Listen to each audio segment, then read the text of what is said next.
Welcome to my channel. I am Payal, your study abroad expert. So today we're going to take up a very interesting topic, how to manage your finances and fund our education. So I'm quite aware कि बहुत लोगों के दिमाग में ये stress रहता है कि हम पैसे कैसे मैनेज करें and how do we manage all the money and probably foreign education is very expensive, but as I've already cleared this in my previous videos, in this video I'm going to talk about you need not worry about the money aspect.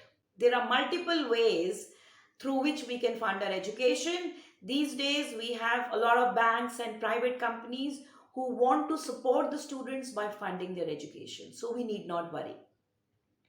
So let's start with how much money do we need. For example, if you are going to UK, United Kingdom, तो लगभग आपका जो course है तो उसकी fees अगर 17,000 pound sterling है तो हमें बैंक अकाउंट में चाहिए 15.5 lakhs के करीब. We need around 15.5 lakhs in our account, which is your 1 year tuition fees.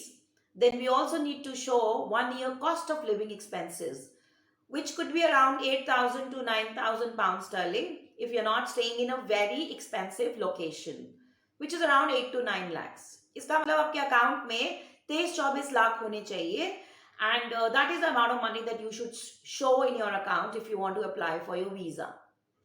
So when you go for UK visa processing, so how do you really go about it? आपको एक बार जब university से offer letter मिल जाती है तो आपका cash process शुरू होता है. इसके बारे में हम अपनी अपकमिंग वीडियोस में बताएंगे. आप हमारे साथ ट्यून इन रहिए. You need to subscribe to us so that you can learn and get a lot of information in upcoming videos. तो एक बार कैश शील्ड मिल जाता है तो फिर आप अपने वीजा के लिए अप्लाई करते हैं. तो जो आपके ये जो फंड्स हैं 23 to 24 lakhs, they should be in your account for about 28 days. Then only you can apply for your UK visa. Now how do you manage this money? अगर आपके पास फिक्स डिपॉजिट्स हैं, लिक्विड कैश है, then nothing to worry, बिल्कुल चिंता करने की जरूरत नहीं है. लेकिन अगर आपके पास इतने पैसे नहीं हैं बैंक अकाउंट में तो आपको तब भी चिंता करने की जरूरत नहीं है, क्योंकि आजकल जैसे मैंने बताया बैंक्स और प्राइवेट कंपनीज बहुत लोन्स देते हैं. They want to support students, वो उनकी एजुकेशन को सपोर्ट करना चाहते हैं, तो इसलिए भी रियली हमें टेंशन की ज़रूरत नहीं है. तो अब हमारा अगला क्वेश्चन है कि ये बैंक्स तो बहुत इंटरेस्ट रेट लेते होंगे. अगर हम उनसे लोन ले लें so I would end up paying a lot of money which will actually go down the drain. It's a complete wastage. If I'm paying interest on my loan, it's a complete wastage. So I have to ensure that I get my loan at the lowest interest rate. So how do we get this loan?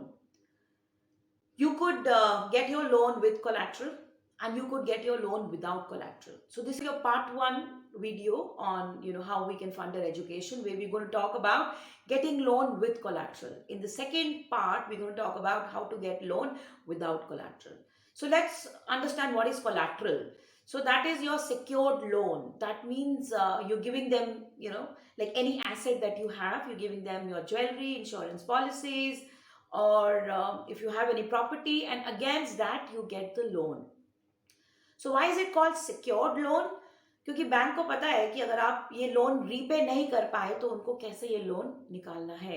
They have your property, they have your assets, so they need not really worry about the repayment of the loan. So it's secured. There's nothing for the bank to worry about. So अब another big question that we have in our mind is what interest rate would I get my loan for? So if you go for these government banks like Central Bank of India and SBI and Bank of Baroda, then the interest rate is quite low. Central Bank of India has the lowest interest rate, so they can provide you education loan at an interest rate of roughly 6.8 to 9.5%, and your SBI and Bank of Baroda would give you loan at roughly 7.5 to 9.5%. Then you have private banks like HDFC that would give you loan between 10 to 12%. Now, can you see this range? 6.85 to 9.5%. How does the bank decide at what interest rate to give you the loan? So for that, they check your credit history. And what is credit history? There is a term called credit score. तो क्या होता है ये credit score? This is basically the consumer's credit worthiness. अगर आपने कभी कोई loan पहले लिया है और आप उसकी ईएमआईज टाइमली देते रहे हैं. So I'm sure you are using the credit card. So are you paying your bills on time? That is also very important. So if you've been making all your payments on time and you've never been a defaulter, you have a good credit score. So what is credit score? It, it is basically decided on the basis of how you've been, repaying your loans, or the amounts that you take, I mean, how you use your credit card and everything. So whether you've been paying everything on time, and that gives them a reason to trust you to lend the money. So आपका जो credit score होता है वो 300 से 850 के बीच में होता है. So if you have your credit score something like 550 to 649, it's a fairly okay score. And if you have something above 740, it's a very good score. And anything above 800 out of 850 is an excellent score. And if you have that, that means bank need not worry about the repayment of loan. You've been a good payer throughout, and you will not be a defaulter. So that decides the interest rate at which they are going to lend you the money. So if you think that cost is a big factor which is holding you back and your aspirations back, then it's time we get rid of all those myths, and we break free, and we think with a vision, and stay tuned in with us, subscribe to us. If you have any comments, please leave your comments, any queries, any topic that you want us to cover the video on, in the comment section. And please share this video with all your friends so that they also get to know a lot of information on study abroad. So be with us. We want to be a part of your journey and success, and give you a lot of information about the study abroad. Thank you.